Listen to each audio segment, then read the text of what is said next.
하나님께서 우리에게 주신 말씀은 사도행전 5장 1절에서 6절까지의 말씀입니다.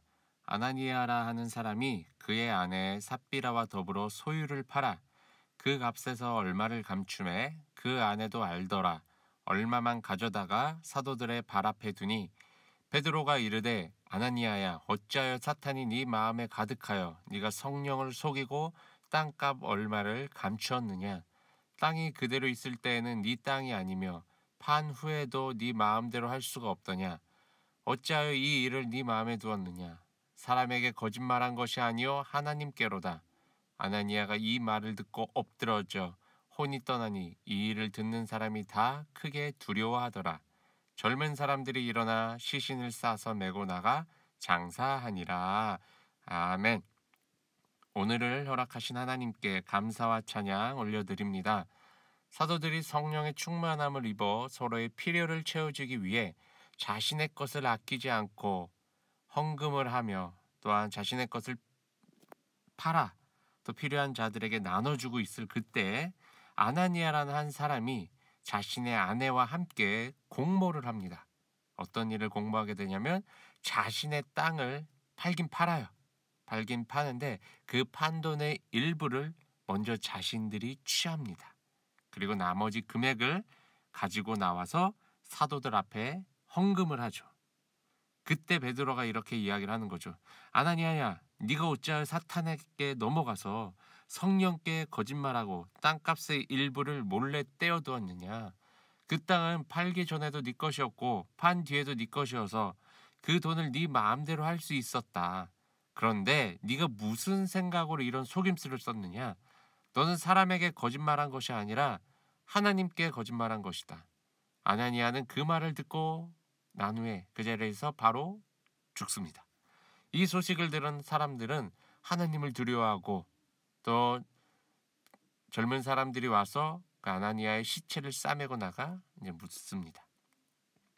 성령의 충만한 믿음의 공동체 안에서는 자신의 것을 아끼지 않고 서로 통용을 하였습니다. 그런데 그 중에는 속임수를 쓴 사람도 있었어요. 아나니아가 죽임을 당한 이유는요, 자신의 것을 헌신하지 않아서가 아닙니다. 하나님을 속였다는 이유죠. 그런데 바로 이 속인 이유는 무엇이냐? 바로 자신의 욕심을, 그 마음의 욕심을 내려놓지 못해서 그런 일이 일어난 것이죠. 땅을 판 돈을 감추었다는 것이 바로 속인 것이죠. 땅을 팔고 자신이 어느 정도 돈을 취한 후에 사도들에게 가지고 나온 그 돈을 땅을 팔고 남은 온전한 돈이라고 이야기를 하며 헌금을 했을 것입니다. 그게 전부인 것처럼. 그리고 자신들의 헌신을 정당화받길 원했고 또 인정받으려고 했었을 것입니다. 그런데 그것을 베드로가 몰랐던 게 아니죠. 결국 아나니아는 사도들을 속이긴 하였지만 하나님께서 베드로에게 지혜를 주셔서 그 아나니아와 그의 아내가 가지고 나온 그 헌금을 보고 그들이 속였다라는 것을 깨닫게 해주죠. 그래서 결국에 하나님을 속인 죄로 인해 아나니아는 그 자리에서 죽임을 당합니다. 여러분, 우리도 많은 헌금을 교회에서 이제 냅니다. 근데 여러분, 헌금을 드릴 때 정말 중요한 것은요, 이 헌금은요, 사람한테 내는 것이 아닙니다. 그것을 잊지 마셔야 됩니다. 그 어떤 목사님에게 드리는 것이 헌금이 아닙니다. 그리고 교회라는 공동체 안에 내는 것이 헌금이 아닙니다. 물론 그 헌금이 이제 쓰여지는 곳이 있죠. 뭐 목사님의 월급도 드려야 되고 교회가 운영되어지는 그런 여러 가지 재반 사항들에 사용되어져요.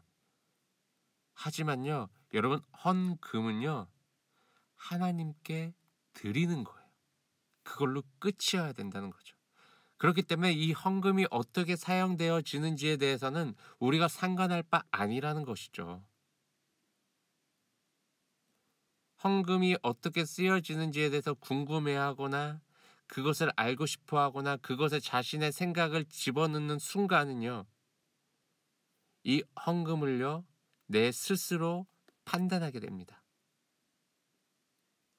그러면서 이 헌금을 드리면서 이 헌금을 통해서 나의 권리를 찾으려고 합니다. 그게 바로 죄예요. 여러분, 절대로 헌금은 하나님께 드리는 것이지 헌금이 어떻게 사용되어질지에 대해서는 우리가 그것을 알 이유도 없고 그것에 상관할 이유도 없습니다. 그건 하나님이 쓰실 것이고 하나님을 위해서 사용되어지는 것입니다. 그리고 이 헌금을 드리실 때요, 이 아나니아처럼 속이면서 거짓된 마음으로 드리지 마시기 바랍니다. 하나님은요, 헌금의 액수를 보시는 분이 아닙니다. 여러분, 간혹 착각합니다. 헌금을 많이 하면 하나님으로부터 복을 더 많이 받겠지라는. 근데 그건요, 정말 착각입니다. 헌금을 드리는 우리의 마음과 정성과 태도를 보시지 헌금의 액수를 절대 보시는 분이 아니십니다. 헌금을 통해 하나님을 속이지 마시기 바랍니다. 더불어서 헌금뿐만 아니라 우리가 하나님 앞에 드리는 모든 것들을 진실되게 드리시길 바랍니다. 여러분, 오늘 하루도요, 하나님 앞에 이러한 진실된 마음으로 살아가시길 주님의 이름으로 축원합니다. 샬롬.